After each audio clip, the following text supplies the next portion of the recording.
Tu vois, j'aimerais être plus charismatique quand je prends la parole, Louis. Ah, et t'entends quoi par charisme? J'aimerais réaliser des discours qui en imposent. Ah, je vois. Je sais ce dont tu as besoin, mais ce n'est pas du charisme. Viens par là. On parle beaucoup de charisme, mais ce n'est pas l'ingrédient qui te permettra d'embarquer ton audience avec toi. L'ingrédient magique, c'est l'aura. Alors, regarde ça. J'ai créé Mémencia pour que tu te sentes courageux avant une prise de parole et fier après celle-ci. Mémencia réunit tout ce que la prise de parole a de plus beau à offrir. Mes vidéos te permettront de parler avec impact et d'embarquer ton audience avec toi. Alors, abonne-toi et active la cloche si ce n'est pas déjà fait. Les premières questions qui te viendront en tête, c'est qu'est-ce que le charisme et qu'est-ce que l'aura? Réponse. Définition du charisme. Qualité d'une personne qui a le don de plaire, de s'imposer dans la vie publique. Autre définition. Influence sur les foules d'une personnalité dotée d'un prestige et d'un pouvoir de séduction exceptionnel. Le charisme est la qualité d'une personne qui séduit, influence, voire fascine les autres par ses discours, ses attitudes, son tempérament. À en croire les définitions, c'est un don qu'on a reçu. C'est une sorte d'influence qu'on exerce. Peut-on dire qu'il s'agit de la manipulation de l'audience? Découvrons maintenant l'aura. Définition de l'aura. Une atmosphère qui entoure ou semble entourer un être, ça sonne ésotérique. L'aura est une énergie invisible ou une ambiance mystérieuse qui émane d'une personne. L'aura est un concept ésotérique qui désigne un halo de lumière qui rayonne autour d'un être vivant et qui est la manifestation d'un ou plusieurs champs d'énergie. Bien. À en lire les définitions, c'est fascinant, mais c'est un concept un peu perché. Non, plus sérieusement, l'aura, c'est une influence naturelle qui émane de la personne. Est-ce que tu t'es déjà retrouvé dans une salle où tout à coup, quelqu'un entre et soudainement tout le monde se tait et regarde cette personne? Ça, c'est de l'aura, pas du charisme.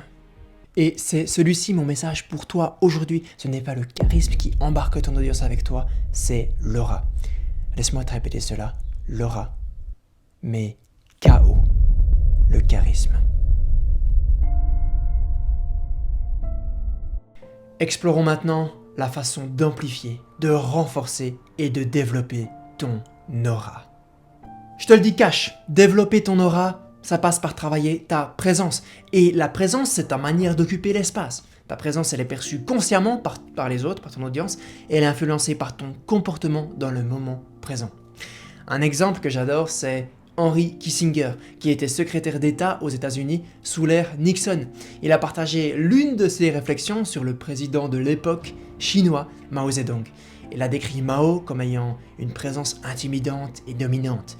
Et Kissinger, il a noté que lorsque Mao entrait dans une pièce, tout le monde se taisait immédiatement et écoutait attentivement.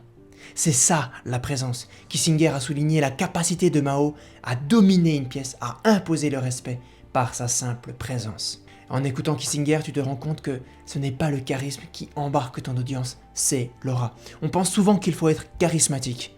Et si on était plutôt auratique? Exemple plus récent et moins sombre, Mariana Atencio, regarde ça. This time I remember daydreaming on the plane about the American high school experience with a locker. It was going to be perfect, just like in my favorite TV show, Saved by the Bell.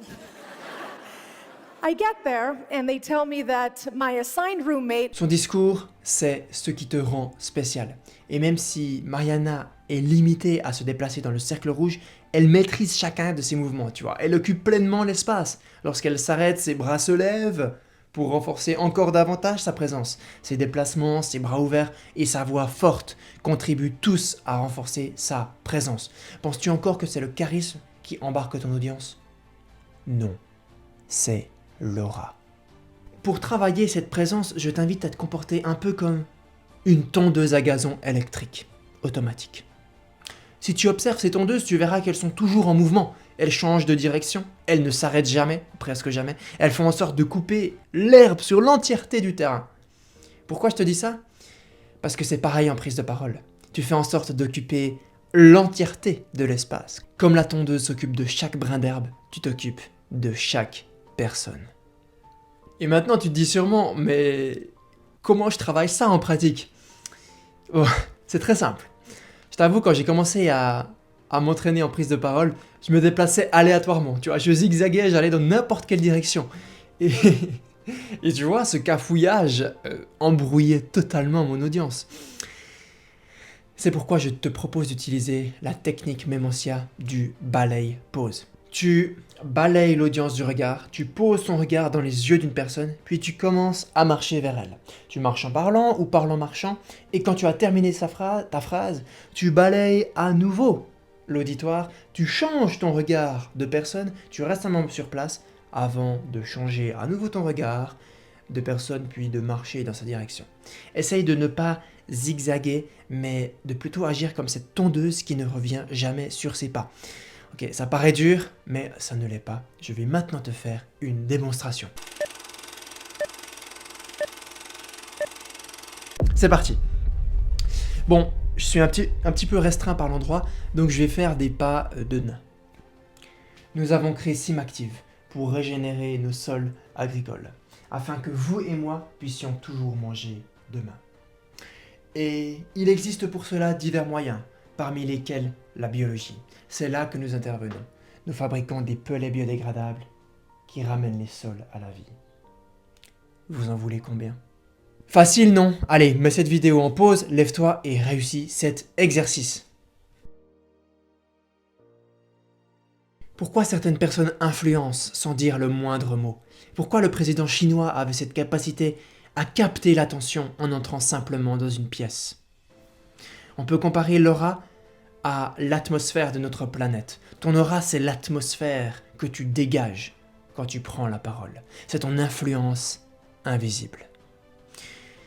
Pour réussir une prise de parole, on pense souvent qu'il faut être charismatique. En réalité, il est beaucoup plus efficace d'être oratique. Et acquérir cette aura passe par travailler ta présence. Travailler cette présence te permettra de devenir un meilleur orateur leader. C'est pourquoi je te mets au défi. Ton défi à ne pas manquer, c'est de prendre le premier livre que tu as sous la main, de l'ouvrir à n'importe quelle page et effectuer l'exercice suivant. Je regarde un personnage dans les yeux. Je lis une phrase en me déplaçant vers lui. À la fin de cette phrase, je m'arrête. Je balaye l'audience du regard, puis je fixe une autre personne imaginaire. Et là, je lis la prochaine phrase, tu vois.